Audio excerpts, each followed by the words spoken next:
Okay, you may be asking yourself, or the screen, how do I coach everyone if they each have a different way of learning? Do you have to coach them individually? Do you have to prepare separate sessions for each different learner type? Well, thankfully, no, you don't. You don't need to prepare individual sessions to adapt to each learner, but there are some things that you can do in your preparation, the setting of the presentation of information, that each learner can take what they need to and learn in their own way. So for each session, it's required that you do some preparation. It doesn't have to be a detailed lesson plan the way a teacher would prepare for their upcoming week with students. So let's think about the room. The room you decide to do your workshop in or coaching session should be noise-free and distraction-free, so no mobile phones allowed. It should also be prepared to support audio visuals, whether that be a projector and screen, maybe a TV, computers, if it's a computer lab. And the room should also be prepared for learners to feel comfortable and also be able to take notes. So suitable chairs and tables at a reasonable height to take notes. Sofas and coffee tables may not be appropriate, but desks, a conference table, or a dining table and chairs may suit better. And also make sure the room is suitable for learners to see and hear the information, where they're positioned to be able to all see and hear the session. So your session before you start, you have to be prepared. You need to have a clear view as to what the conclusion of the session, what are the key takeaways my learners are going to leave with from this session. With the conclusion in mind, now you can backwards plan your session to ensure each key takeaway is discussed. It also helps if you introduce the topic you're going to discuss during the session with a version of a summary. You're signposting the session so that the learners are engaged at the beginning, they're engaged throughout, and also at the end of the session.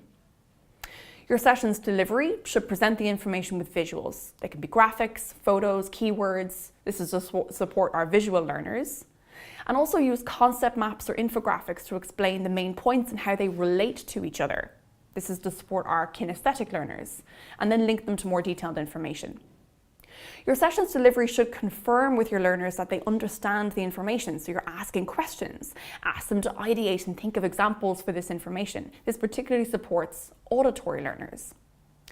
Then consider how each piece of information that you're delivering links to the next piece. They shouldn't be separate from one another, they should all form part of one whole picture. So repeat important concepts or facts to ground this information to the big picture, or link it to the next piece of content. Where you can, provide notes to the group so that they can read and research more about this topic with a clear structure, paragraphs, highlighted information, headers.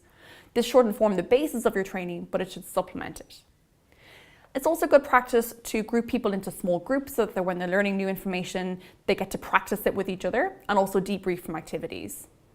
Always include practice activities, whether it's a discussion, building a process map, informing a new action, maybe it's rehearsing a scenario, moving around the room. And before your workshop session, prepare that activity. This might take you 5 minutes. It could take you an hour to prepare for an interactive activity. Now don't let that frighten you off preparing for an interactive activity because they're so effective. But just a heads up that you can't just remember 5 minutes before your workshop session that you have to prepare an activity and think you can just wing it. You shouldn't wing it. Preparation really does make that difference. Your activity should work on to anchor your learners' new knowledge through something significant, so they experience it in a significant cooperative way rather than a passive way. They simply won't listen, they're there to participate. There's loads of activities you can do. Brainstorming, discussion groups to elaborate on conclusions with a particular goal. Maybe it's develop a concept map by itemizing a process, reading and writing, tasks for performance activities, role plays, knowledge transfer, or games like Jeopardy, The Weakest Link, Share or Keep. Who Wants to Be a Millionaire is great. Treasure hunts, Ninja Warrior games, the sky's the limit. Your session is most effective when you put in the results in a piece of work that individuals can take away at the end. Did we build something new? Did we come away with a template to which we're going to send interview preparation to candidates from now on? Do we have the interview questions and real techniques we can use in my daily work when I'm screening candidates? When a workshop session has a conclusive piece of work at the end, it's not only valuable from a learning perspective, it's really valuable that we created something new that we can all use from now on. Double hitter. To end our session, recap with what we discussed and learned. Perhaps we have a recap with any immediate actions people in the team are to take, maybe any follow-up on medium-term objectives and longer-term goals. So remember, our visual, auditory and kinesthetic learners, they each learn with their own way, according to their own dominant senses.